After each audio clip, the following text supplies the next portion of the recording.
할렐루야. 풍요로운 교회를 찾아와 주신 모든 분들을 주님의 이름으로 환영하고 축복합니다. 저는 오늘 여러분들과 함께 고백하는 신앙이라고 하는 말씀의 제목을 가지고 함께 은혜의 말씀을 나누고자 합니다. 오늘 본문의 말씀은 사도 요한이 이사야의 말씀을 인용하고 있는데요. 특별히 이 말씀은 마태, 마가, 누가복음 그리고 또 사도 바울이 사도행전 28장 26절 말씀에서도 이사야서 말씀을 인용하고 있습니다. 그래서 먼저 오늘 본문의 말씀을 이해하기 위해서는 이사야 선지자가 활동하던 그 시대의 배경을 좀 우리가 먼저 알아야 할 필요가 있겠는데요. 이사야 선지자는 이스라엘의 분열 왕국 시대에 활동하던 선지자입니다. 그의 사역 기간 중에 북이스라엘은 아수르에 의해서 멸망당했고요. 그리고 이사야 선지자가 죽고 난 이후에 약 100년 정도 그 후에 남유다도 BC 586년에 바벨론에 의해서 멸망당하게 됩니다. 이사야 선지자는 이렇게 자신의 백성들에게 회개를 촉구하고 심판과 구원을 선포했던 선지자였습니다. 그러나 좀 완악할 대로 완악해져 있는 이스라엘 백성은 하나님의 말씀을 듣지 않았던 거죠. 특별히 이사야서는 다른 선지서와 달리 백성들을 하나님 앞에 고발하면서 시작되는 선지서입니다. 그만큼 그 당시의 이스라엘 민족은 하나님 앞에 멸망당할 수밖에 없는 아주 패역한 나라였습니다. 즉 이스라엘을 위해 선지자 이사야를 보내긴 했지만 그들의 멸망이 결코 취소되거나 유보되지 않았다라는 거죠. 이사야 6장 11절 상반절 말씀을 보시면 이렇게 시작이 돼요. 내가 이르되 주여 어느 때까지니까? 라고 이사야 선지자가 하나님께 여쭈어 봅니다. 간절한 마음으로 여쭈어 보는 거죠. 하나님 도대체 언제까지입니까? 라는 거예요. 완악한 이스라엘 민족의 영적인 무감각으로 결국 심판에 이르게 되는 것을 보고만 있을 수밖에 없는 선지자 이사야의 심정이 고스란히 담겨있는 그러한 고백입니다. 주여 어느 때까지입니까? 물론 이 백성들의 죄를 심판하시는 것은 너무나 당연한 거지만 택하신 백성을 결코 버리지 않으신다는 하나님의 그 신실한 약속을 믿기에 그는 백성들에게 어쩔 수 없이 멸망을 또는 심판을 선포하는 그 아픔을 이겨낼 수밖에 없었던 거죠. 그렇다면 오늘 읽은 본문의 말씀으로 돌아와서 사도 요한이 이사야의 말씀을 인용한 목적이 과연 무엇이겠냐라는 거예요. 어차피 믿을 수 없는 존재이고 어차피 멸망받을 수밖에 없는 존재라는 것을 다시 한번 확인시켜 주기 위해서일까요? 그런데 또 오늘 본문 42절 말씀을 보면 관리 중에도 그를 믿는 자가 많대 라는 말씀이 쓰여 있어요. 서두에서는 많은 표적을 보고도 믿지 않는다고 쓰여 있는데 지금 이 말씀을 보면 관리 중에서 예수님을 믿는 사람들이 많았다라고 이야기하는 거예요. 여러분 그래서 이스라엘 민족들이 예수님을 믿었다는 겁니까? 아니면 믿지 않고 있다는 겁니까? 믿는 사람들이 많아졌다는 겁니까? 오히려 안 믿는 사람들이 더 많아졌다는 겁니까? 저는 오늘 본문의 말씀을 통해서 믿음을 고백하기 위한 방법에 대한 두 가지의 주제의 말씀으로 함께 은혜의 말씀을 나누기를 원합니다. 그 첫 번째 방법은요. 고백하는 신앙은 철저한 자기 부인에서부터 시작이 된다는 거예요. 오늘 읽은 본문의 말씀 요한복음 12장 39절 40절 말씀을 함께 보겠습니다. 그들이 능히 믿지 못하는 것은 이 때문이니 곧 이사야가 다시 일렀을 때 그들의 눈을 멀게 하고 그들의 마음을 완고하게 하셨으니 이는 그들로 하여금 눈으로 보고 마음으로 깨닫고 돌이켜 내게 고침을 받지 못하게 하려 함이라 하였음이더라. 아멘. 오늘 우리가 함께 읽은 이 본문은 사도 요한이 이사야서 6장 9절과 10절의 말씀을 인용한 것입니다. 수없이 많은 예수님의 표적을 보고도 믿지 못하는 백성들을 향해서 그들의 모습이 이런 모습들이 너무나 당연하다라고 말하고 있고요. 그 증거로 이사야서의 말씀을 인용하고 있는 거죠. 이사야서 6장은 이사야 선지자의 소명과 사명을 증거하는 장입니다. 이스라엘 민족의 패역함을 보신 하나님이 그들에게 보낼 선지자를 부르시는 장면에서 이사야 선지자는 이렇게 고백해요. 내가 여기 있나이다 나를 보내소서. 내가 여기 있나이다 나를 보내소서라고 하나님께 대답합니다. 그런데 하나님께서 이사야 선지자에게 맡긴 사역은 성공적이고 희망적이고 그들을 정말 하나님의 말씀으로 이끌기 위한 성공적인 사역이 아니라는 거예요. 오히려 실패가 결정된 사역을 그에게 감당하게 하는 겁니다. 여러분 한번 생각해 보십시오. 실패가 결정된 사역, 그 사역은 어차피 망할 사역이야. 그 사역은 이미 끝난 사역이야 라는 거예요. 여러분 만약에 목회를 하면서도요, 아니면 여러분들이 어떤 일을 하면서요, 그 일이 어차피 망할 일이다, 또는 그 사역이 어차피 망할 사역이다, 여러분 하고 싶겠습니까? 아마 그렇지 못할 겁니다. 우리가 뭘 하려고 해도 수십 번 고민하면서 일을 결정하게 되는데 그것이 어차피 안 되는 일이고 망하는 것이다 라고 한다면 안 해야죠. 안 해야죠. 하지만 그렇게 실패가 결정된 사역, 그 사역은 결국 백성에게 멸망을 선포하는 사역을 의미하고 있는 거예요. 너희는 망할 것이다. 너희에게 심판이 이를 것이다. 그 말입니다. 이스라엘 민족은 그들의 죄악으로 말미암아 결국 나라의 멸망이라는 결과를 초래하게 되었습니다. 이사야 선지자보다 조금 뒤에 활동했던 예레미야 선지자 또한 그의 사역 기간 중에 남유다마저 멸망하는 모습을 지켜보았던 선지자예요. 선지자로서 그들에게 예언을 선포하는 선지자로서 얼마나 마음이 아팠을까요? 그렇기 때문에 예레미야 선지자의 별칭은 눈물의 선지자라는 것. 눈물을 흘릴 수밖에 없는 거죠. 민족을 향해서 멸망을 선포하는 선지자의 마음은 이루 말로 표현할 수 없을 거예요. 너무나 마음이 아플 거예요. 그럼에도 불구하고 이 예언을 선포할 수밖에 없다는 거죠. 여러분 한편으로는 하나님께서 말씀하시는 이 말씀들이 또는 이 선포가 주어지는 것이 좀 야속하게 느껴지기도 해요. 왜요? 왜? 성공적인 사역 할 수 없나요? 정말 모든 것들이 다 잘 되는 사역으로 그들을 이끌 수 없나요?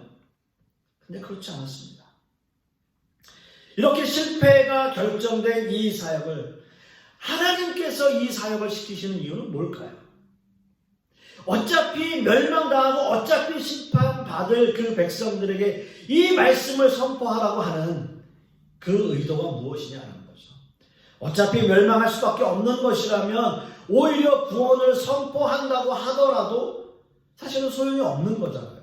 이미 멸망받았는데 멸망이 예정되어져 있다라고 한다면 어차피 소용없는 거다라는 생각이 듭니다. 하나님의 구원의 방법은 죄악된 모습을 완전히 버리는 거에서부터 시작돼요. 즉 완전한 죽음을 의미하고 있습니다. 그리고 난 그 이후에 하나님의 전적인 은혜로 인한 구원을 의미하고 있기 때문인 거죠. 여기에 반전이 있습니다. 이스라엘 민족이 멸망당해야 하는 것은 죄악된 모습으로 구원을 받을 수 없기 때문이에요. 완전한 멸망이 일어난 그 이후에 하나님의 은혜에 의한 구원의 약속이 그들에게 주어진다라는 거예요.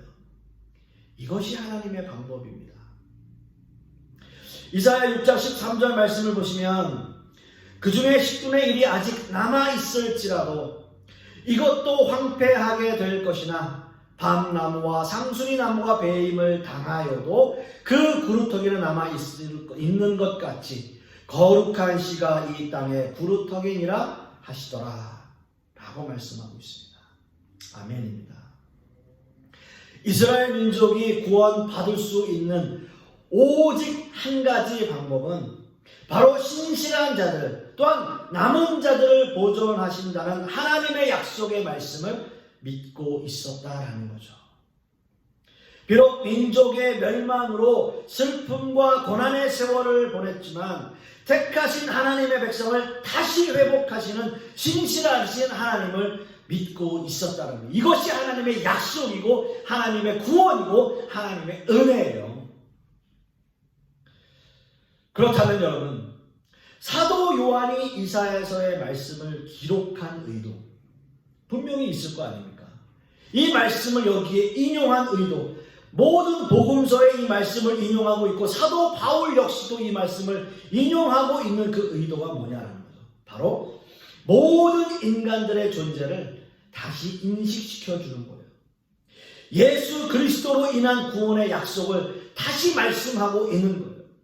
오늘 이거 본문 40절 말씀으로 보면 눈으로 보고 마음으로 깨닫고 돌이켜 내게 고침을 받지 못하게 하려 함이라 라는 말씀이 우리가 읽은 본문 중에 가장 난해한 구절이 아닐까 생각해 봅니다. 누구든지 돌이켜 구원을 받지 못하게 할 것이다.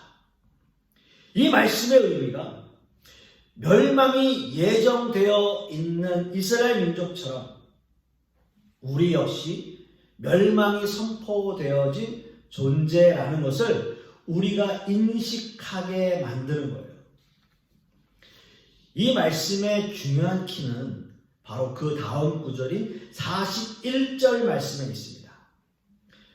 이사야가 이렇게 말한 것은 주의 영광을 보고 주를 가리켜 말한 것이라 라는 말씀에 그 중요한 단서가 있습니다. 즉 이사야의 예언의 말씀들이 모두 예수 그리스도의 영광을 보고 말한 것이다 라는 의미예요. 예수 그리스도의 영광. 우리가 지난주에 한번 이 말씀에 대해서 나누었어요. 영광이라고 하는 것. 예수 그리스도의 십자가와 부활을 의미하는 거죠. 죽으심과 부활이에요. 오늘 본문에서 중요한 것은 하나님이 우리를 보지 못하고 깨닫지 못하게 우리를 고쳐주시지 않는다. 영원히 멸망받을 수밖에 없고 멸망당하게끔 모든 것을 고쳐주지 않는 것에 초점이 있지 않다는 거죠. 우리의 죄악된 모습은 멸망받을 수밖에 없는 모습이에요. 그건 맞아요. 이사야의 말씀이 인간적인 생각으로는 하나님이 우리를 고쳐주시지 않는다. 그 생각으로 우리는 서운하다 라고 생각이 들 수 있지만 하나님 편에서 생각하면 우리의 죄악된 모습으로 그 모습으로는 우리가 구원받을 수 없는 존재이기에 오직 예수 그리스도로만이 구원받을 수 있음을 말씀하고 있는 거예요. 거기에. 그래서 오늘 보면 41절 말씀에 요한 사도는 이 말씀이 주의 영광을 보고 주를 가리켜 말한 것이라 라고 이 말씀을 인용하고 있는 거죠. 그렇습니다. 우리는 우리의 존재에 대한 확실한 인식이 필요해요. 인간은 그냥 내버려 두는 것만으로도 죄를 짓는 존재다 라고 말씀을 드렸어요. 그냥 내버려 두시는 것만으로도 인간은 죄를 짓게 되어 있어요.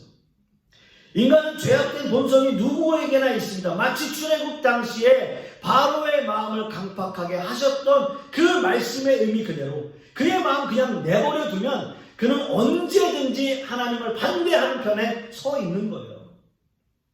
자연스럽게 인간은 죄를 저지르게 되어 있어요.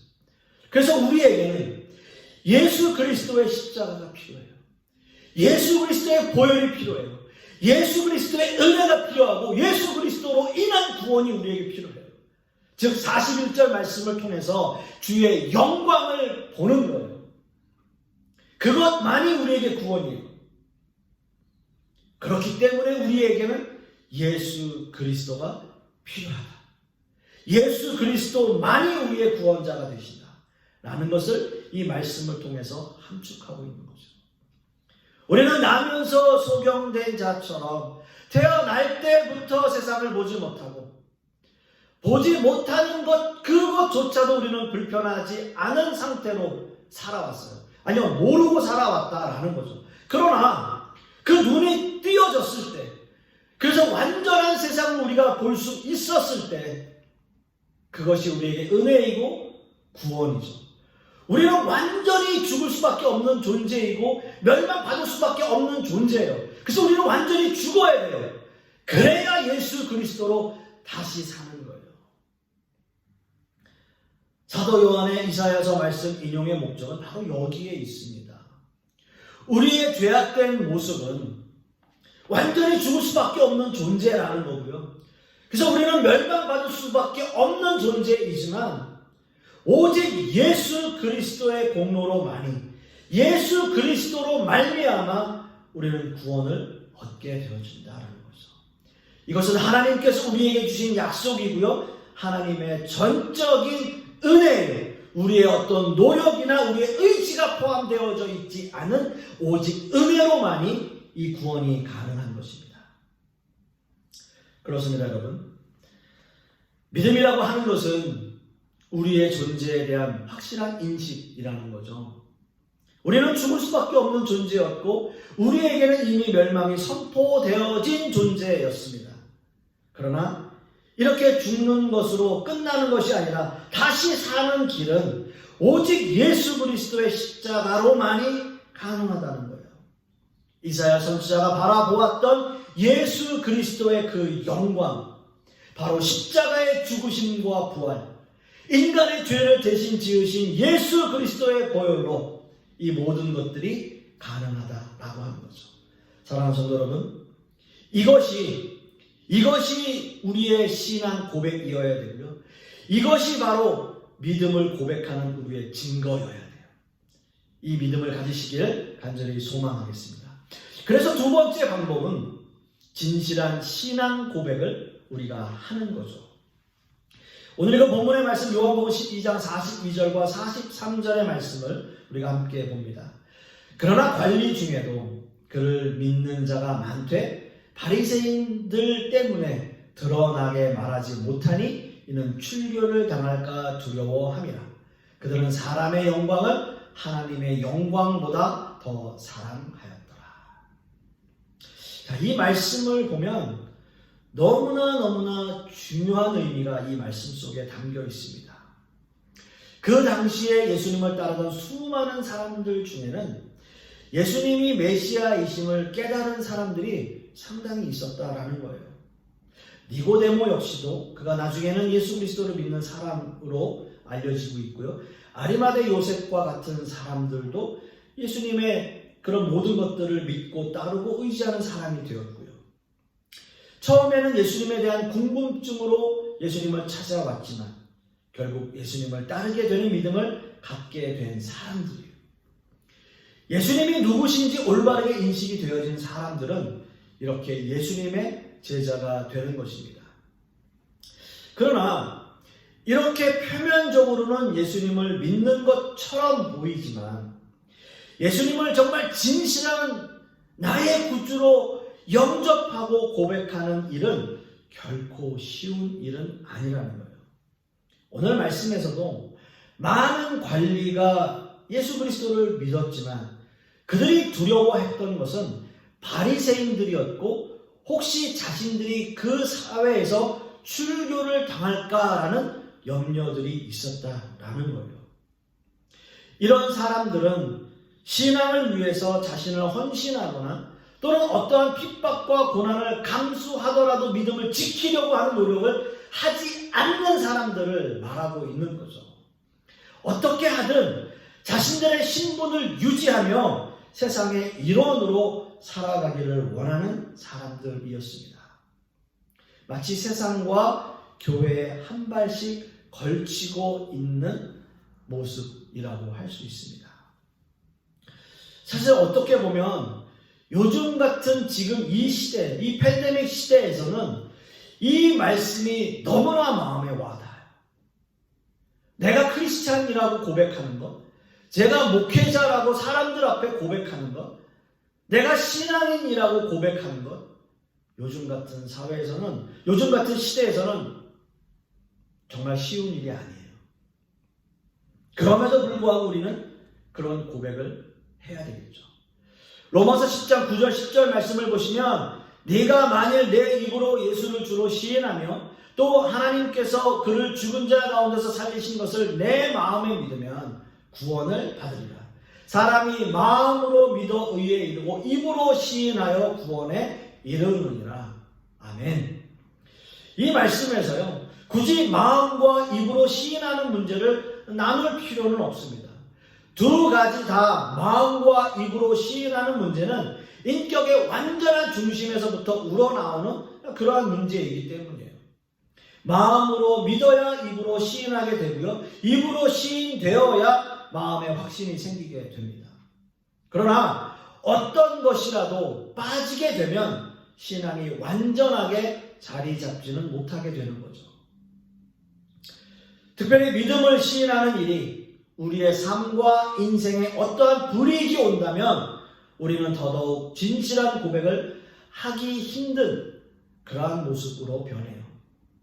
오늘 본문에서도 관원들이 무서워했던 것은 출교당하는 일이었어요. 그러한 일들 때문에 믿음의 고백을 하기 어렵게 만들었다는 거죠.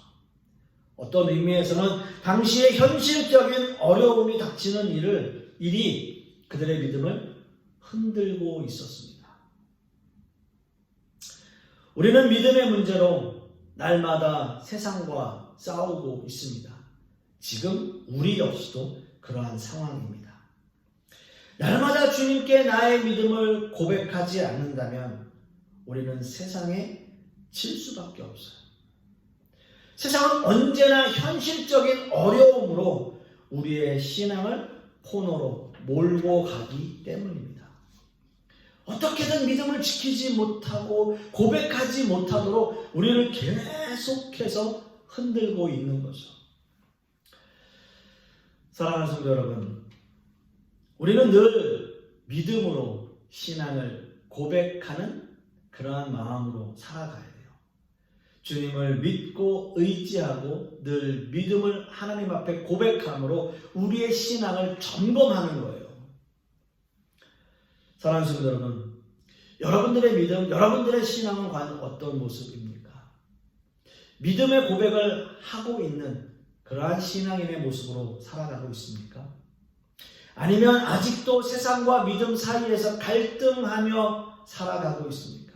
아니면 아직도 현실적인 어려운 문제 때문에 세상과 타협하기도 하고 그렇지 않기 위해서 노력하기도 하는 그 중간 상태에서 살아가고 있습니까?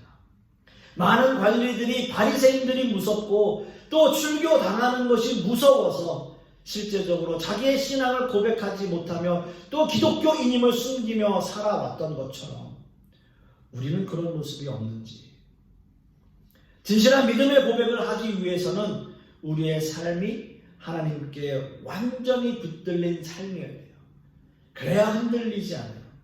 우리는 우리 안의 성령으로 완전히 사로잡히지 않으면 우리 안에 있는 세상적인 염려와 걱정과 불신이 언제든지 튀어나오게 되어 있어요. 이런 삶은 언제든지 세상적인 어려움이 다가오면 그 믿음이 흔들리게 되어 있고 자꾸 갈등하게 되어 있습니다. 사랑하는 성도 여러분, 이렇게 신앙으로 믿음을 고백하는 것이 결코 쉬운 일은 아닙니다. 꾸준히 무단히 노력해야 돼요. 성숙한 신앙인으로 살아가기 위해서 노력하며 살아야 돼요. 그래서 예수님을 나의 구주로 고백하고 또 예수 그리스도의 십자가만이 우리에게 온전한 구원이고 은혜임을 믿고 날마다 고백하는 거죠. 사랑하는 성도 여러분, 간절히 소망하기는 이러한 믿음의 고백을 하는 저와 여러분 되실 수 있기를 간절히 소망하겠습니다. 기도하겠습니다.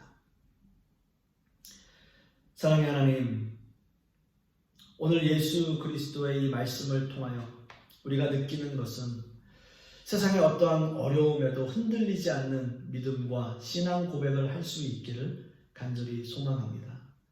내 힘대로 내 뜻대로 살 수 없음을 고백하면서 하나님께서 우리를 붙잡아 주시고 하나님께서 우리와 함께 하시지 않으면 나의 믿음이 또 나의 그런 신앙인의 모습이 흔들릴 수밖에 없음을 고백합니다. 그러므로 아버지 하나님, 흔들리지 않는 그러한 믿음의 신앙 고백을 할 수 있는 우리의 모습 되게 하여 주시옵시고 우리의 마음과 몸과 우리의 믿음이 온전히 주님을 향해 있는 그러한 성도의 모습 될 수 있도록 주님께서 역사하여 주시옵소서. 이번 한 주간도 그러한 모습으로 살아가기를 소망하며 예수 그리스도 이름 받들어 기도드렸사옵나이다.